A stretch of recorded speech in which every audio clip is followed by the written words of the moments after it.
Chapter 8 of The Game of Life and How to Play It. Intuition or Guidance. In all thy ways acknowledge him, and he shall direct thy paths.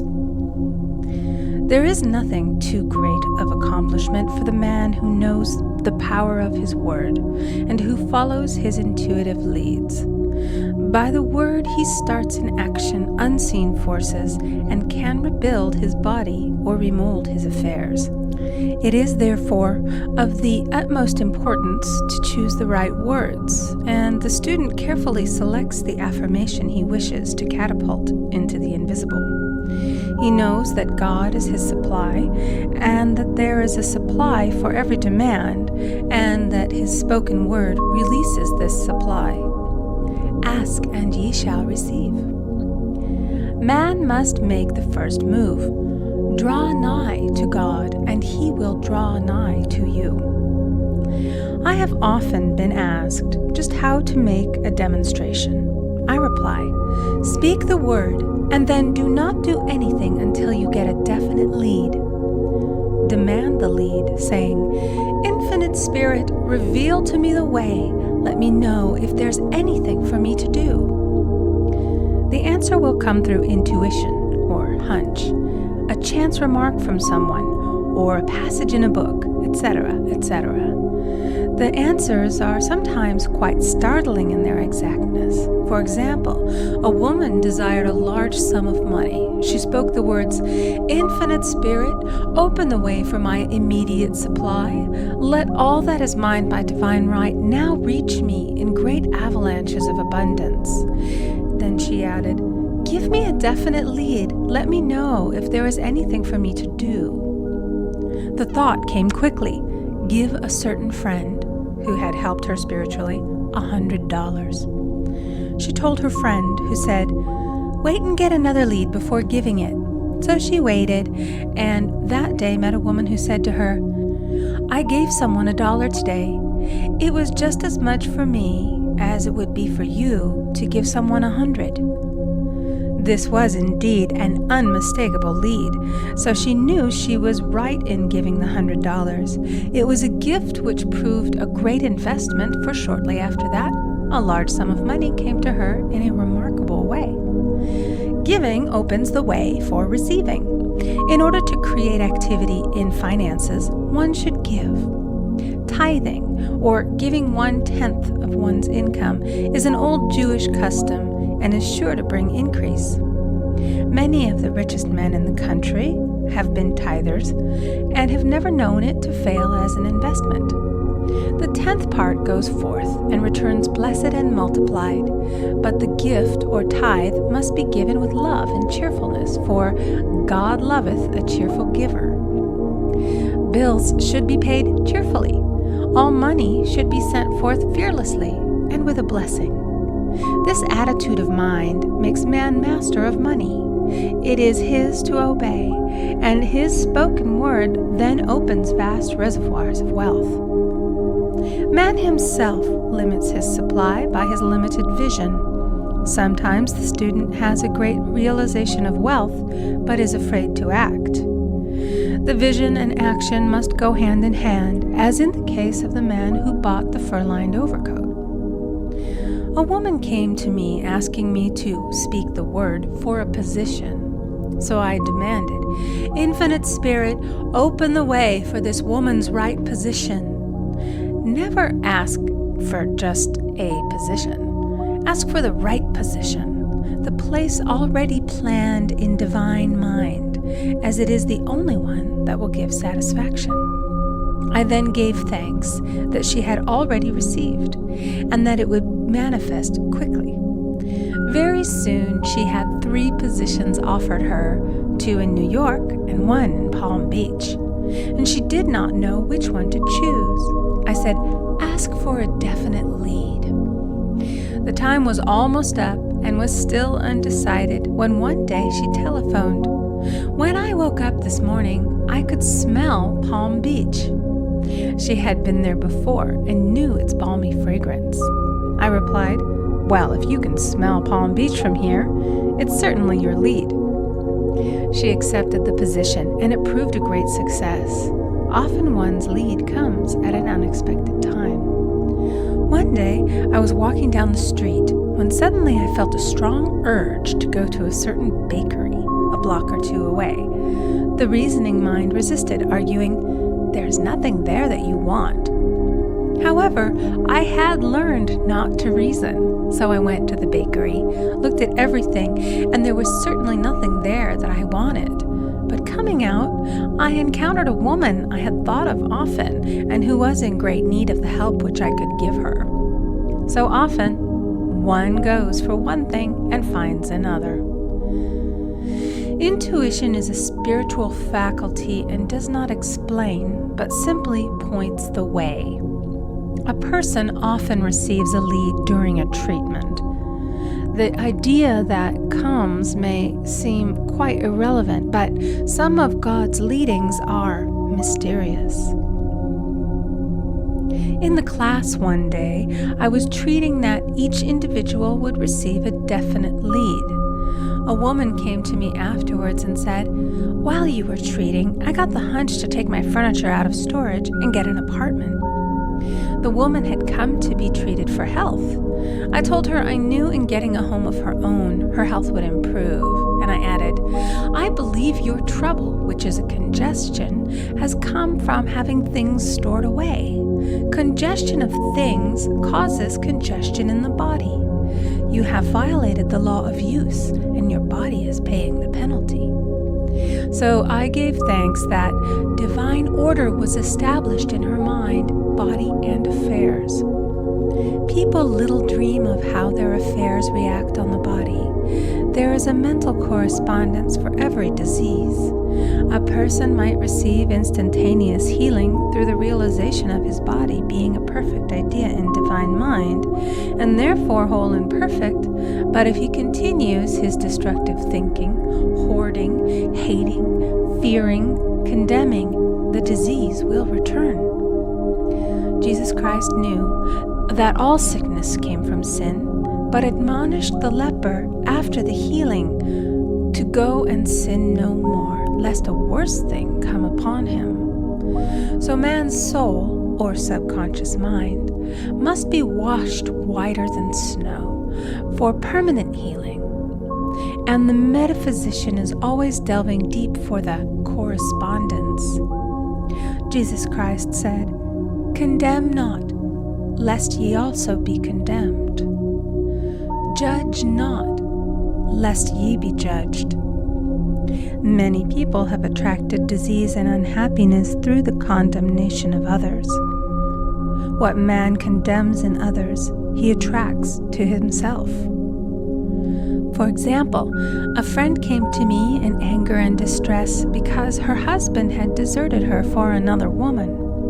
She condemned the other woman and said continually, "She knew he was a married man. She had no right to accept his attentions." I replied, "Stop condemning the woman.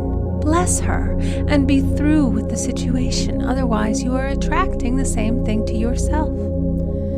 She was deaf to my words, and a year or two later became deeply interested in a married man herself. Man picks up a live wire whenever he criticizes or condemns and may expect a shock. Indecision is a stumbling block in many a pathway. In order to overcome it, make the statement repeatedly, "I am always under direct inspiration. I make right decisions quickly." These words impress the subconscious, and soon one finds himself awake and alert, making his right moves without hesitation. I have found it destructive to look to the psychic plane for guidance, as it is the plane of many minds and not the one mind. As man opens his mind to subjectivity, he becomes a target for destructive forces. The psychic plane is the result of man's mortal thought and is on the plane of opposites. He may receive either good or bad messages. The science of numbers and the reading of horoscopes keep man down the mental or mortal plane, for they deal only with the karmic path. I know of a man who should have been dead years ago according to his horoscope, but he is alive and a leader of one of the biggest movements in this country for the uplift of humanity. It takes a very strong mind to neutralize a prophecy of evil. The student should declare, "Every false prophecy shall come to naught. Every plan my Father in heaven has not planned shall be dissolved and dissipated. The divine idea now comes to pass." However, if any good message has ever been given one of coming happiness or wealth, harbor and expect it, and it will manifest sooner or later through the law of expectancy. Man's will should be used to back the universal will. I will that the will of God be done. It is God's will to give every man every righteous desire of his heart, and man's will should be used to hold the perfect vision without wavering. The prodigal son said, "I will arise and go to my father." It is indeed often an effort of the will to leave the husks and swine of mortal thinking. It is so much easier for the average person to have fear than faith. So faith is an effort of the will. As man becomes spiritually awakened, he recognizes that any external inharmony is the correspondence of mental inharmony. If he stumbles or falls, he may know he is stumbling or falling in consciousness. One day, a student was walking along the street, condemning someone in her thoughts. She was saying mentally, "That woman is the most disagreeable woman on earth," when suddenly 3 Boy Scouts rushed around the corner and almost knocked her over. She did not condemn the Boy Scouts, but immediately called on the law of forgiveness and saluted the divinity in the woman. Wisdom's ways are ways of pleasantness, and all her paths are peace. When one has made his demands upon the universal, he must be ready for surprises. Everything may seem to be going wrong, when in reality it is going right. For example, a woman was told that there was no loss in divine mind. Therefore, she could not lose anything which belonged to her. Anything lost would be returned, or she would receive its equivalent. Several years previously, she had lost $2,000. She had loaned the money to a relative during her lifetime, but the relative had died, leaving no mention of it in her will. The woman was resentful and angry, and as she had no written statement of the transaction, she never received the money, so she determined to deny the loss and collect the $2,000 from the Bank of the Universal. She had to begin by forgiving the woman, as resentment and unforgiveness closed the door of this wonderful bank. She made this statement, "I deny loss. There is no loss in divine mind. Therefore, I cannot lose the $2,000 which belong to me by divine right. As one door shuts, another opens." She was living in an apartment house which was for sale, and in the lease was a clause stating that if the house was sold, the tenants would be required to move out within 90 days. Suddenly, the landlord broke the leases and raised the rent.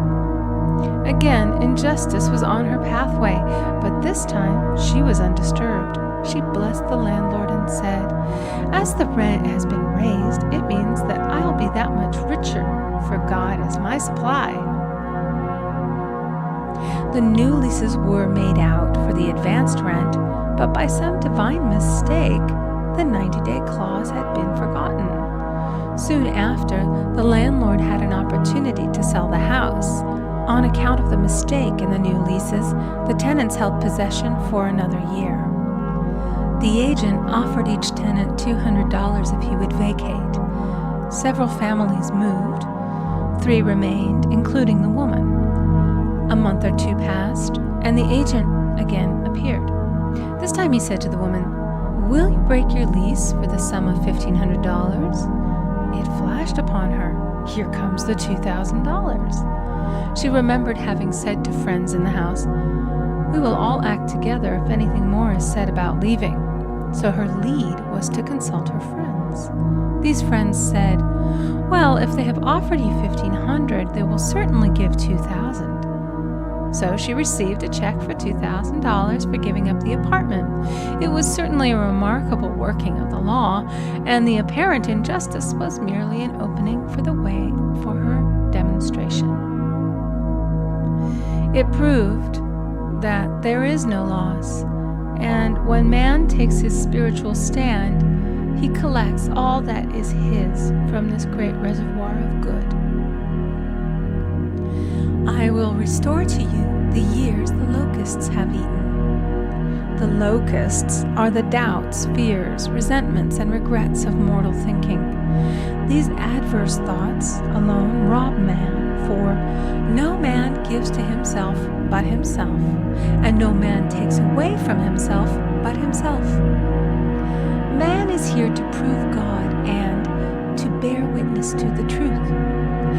And he can only prove God by bringing plenty out of lack and justice out of injustice. "Prove me now herewith, saith the Lord of hosts, if I will not open you the windows of heaven and pour out a blessing, that there shall be not room enough to receive it." End of chapter 8.